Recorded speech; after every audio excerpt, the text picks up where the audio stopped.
اس کو دور کرنے کے لیے ہمارے پاس حافظ عبداللہ صاحب بھی ہیں، ان کو بھی ذرا ٹرانسکرپشن میں حافظ صاحب السلام علیکم سر۔ وعلیکم السلام سر یہ بتائیے گا، اب 9 تاریخ سامنے آ چکی ہے، 9 تاریخ کو پارلیمنٹ تحلیل کر دی جائے گی، اور غالباً یہ 2 دن بھی اس لیے رکھے گئے کہ 48 گھنٹے کے اندر اگر صدر صاحب سگنیچر نہیں کرتے ہیں تو پھر وہ تحلیل ہی تصور کیا جائے گا، نگراں سیٹ اپ آ جائے گا۔ نگراں سیٹ اپ کے لیے مشاورت جاری ہے، نام ابھی تک نہیں آیا، لیکن سر سوال یہ پیدا ہوتا ہے کہ نگراں سیٹ اپ ہی کنٹینیو کرے گا جب تک انتخابات نہیں ہوتے؟ یہ آپ کو لگتا ہے کہ نہیں 3 مہینے کے اندر ہی سارا کچھ معاملہ ہے، کوئی ایسا ابہام نہیں ہے، کوئی ایسی فشی چیز نہیں ہے؟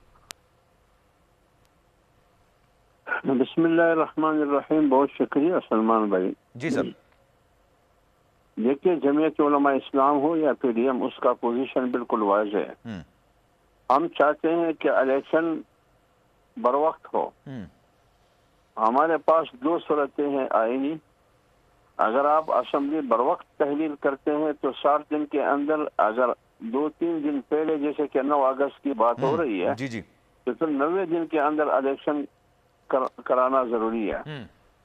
تو لہٰذا جمعیت Ulema Islam, P D M, تمام اتحادی جماعتوں کا موقف یہی ہے کہ الیکشن ہونا چاہیے، اور الیکشن ہوں گے اور 90 دن کے اندر۔ اب جب کہ چیکر حکومت آئے گی، نگران حکومت آئے گی، اور الیکشن کمیشن کے پاس اختیارات جائیں گے، پھر یہ مستقبل پر چھوڑتے ہیں کہ مستقبل میں کیا ہوگا۔ تو کیا ہو سکتا ہے مستقبل میں سر؟ دیکھیے، ایک بات آپ بھی سنتے ہیں، میں بھی سنتا ہوں، مردم شماری کے حوالے سے۔ جی بنیادی موقف تو وہ آئینی پوزیشن ہے، وہ واضح ہے۔ اب سوال یہ ہو رہا ہے، کنفیوژن یہاں پیدا کی جا رہی ہے کہ آیا انتخابات نئے مردم شماری کی روشنی میں یا پرانے مردم شماری کے مطابق ہوگی؟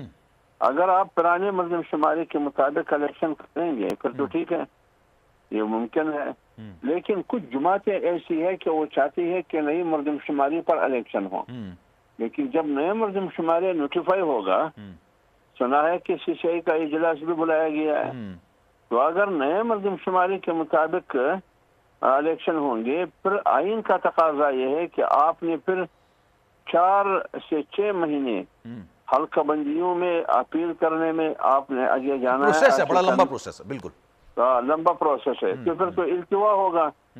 اب یہ پوزیشن ہے، اس کو اگر دیکھ کر پھر تو مشکل لگ رہا ہے، لیکن ورنہ اپوزیشن پی ڈی ایم کی جماعتوں کا فیصلہ یہی ہے کہ آئین کے مطابق جو وقت ہے اسی کے مطابق الیکشن ہو۔ ٹھیک ہے سر یہ آپ کی جماعت، میں اگر آپ سے بذات خود آپ کا پرسنل پوائنٹ آف ویو اور آپ کی جماعت کی ریپرزنٹیشن کے حوالے سے، آپ لوگ کیا چاہتے ہیں سر؟ یہ نئی حلقہ بندیوں کے تحت ہوں یا پرانی حلقہ بندیوں کے تحت ہوں؟ اور لیٹ سپوز اگر آپ کہتے ہیں کہ نئی حلقہ بندیوں کے